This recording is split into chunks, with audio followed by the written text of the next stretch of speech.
जैसे ही सुबह की हल्की धूप धरती को छूती है, मैं अपनी सफारी यात्रा की शुरुआत करता हूँ अपने मित्रों के साथ। चारों तरफ फैली खामोशी, लेकिन इस खामोशी के पीछे छुपी है एक अलग ही दुनिया। एक ऐसी दुनिया जहाँ हर आवाज़, हर हलचल एक कहानी कहती है। तो चलो चलते हैं इस सफारी में। जैसे ही हम सफारी में आगे बढ़ते हैं, गाड़ी धीरे धीरे आगे बढ़ती है। पेड़ों की लंबी कतारें, हवाओं की सरसराहट, पत्तियों की हल्की सी आवाज़ मन को एक अजीब सा सुकून देती है।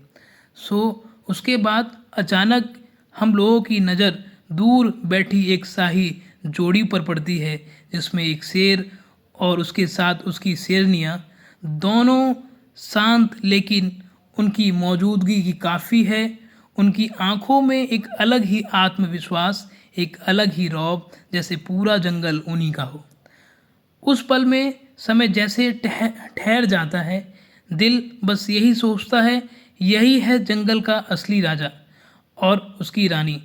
जैसे वैसे तो असली राजा और रानी शेर ही हैं। थोड़ा आगे बढ़ते हैं, दृश्य बदल जाता है। अब सामने है एक तेज़ बहती हुई नदी। पानी पूरी जोश के साथ बह रहा है।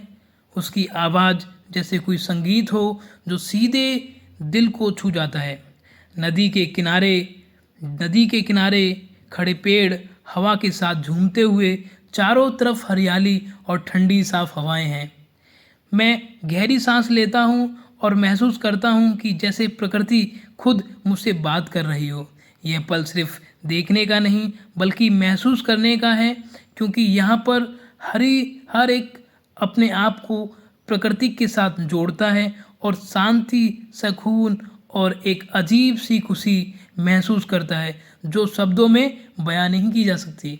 या जैसे ही हम आगे और बढ़ते हैं और अचानक एक बहुत ही सुंदर नज़ारा सामने आता है, जिसमें एक हिरण इतना मासूम, इतना खूबसूरत, जैसे प्रकृति ने उसे बड़े प्यार से बनाया हो, वो शांति से खड़ा हुआ है, चारों तरफ देखता हुआ, हर आवाज़ को ध्यान से सुनता हुआ। उसकी आंखों में डर भी है और एक मासूमियत भी है। हर पल के लिए सब कुछ रुक सा जाता है, जैसे समय भी उसकी सुंदरता की और निहार रहा हो। लेकिन जंगल की कुछ सच्चाई हैं, कुछ नियम हैं। हमेशा हमेशा सुंदर नहीं रहता जंगल। थोड़ी ही देर पर एक सफ़ेद बाघिन जो चुपचाप बिना किसी आवाज़ के अपने शिकार की ओर बढ़ रही है। उसकी चाल, उसकी नज़र, सब कुछ सटीक, बहुत शांत है। और फिर एक पल में सब कुछ, वो नज़ारा जो हमने पहले देखा था, बदल जाता है। शिकार पूरा हो जाता है और यह दृश्य जितना कठोर उतना ही सच्चा भी है। यही है जंगल का नियम, जहाँ जीने के लिए लड़ना पड़ता है। इसी बीच एक और अनोखा दृश्य देखने को मिलता है कि शिकार होने के बाद जो बाकी हिरण हैं आपस में एक झुंड बनाकर बैठे हुए हैं, जो एक अपनी एकता को दर्शाते हैं। और उसके बाद जैसे ही हम आगे बढ़ते हैं तो एक मोर और एक हिरण दोनों साथ खड़े हुए हैं, जैसे वो एक दूसरे के कुछ कह रहे हों, जैसे मदद की उम्मीद कर रहे हों।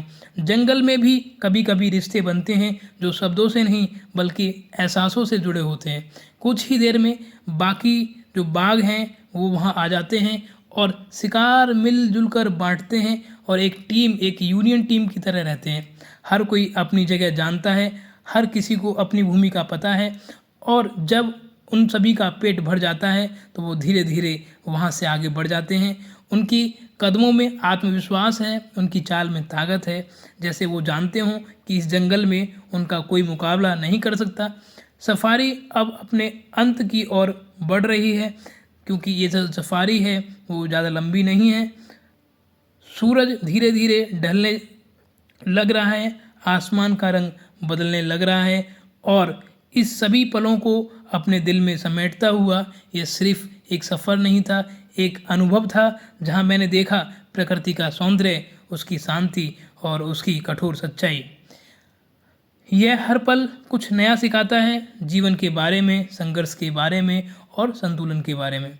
जंगल हमें सिखाता है कि जीवन में हर चीज़ का एक समय होता है, हर खुशी के पीछे एक संघर्ष होता है और हर एक अंत के पीछे एक नई शुरुआत होती है।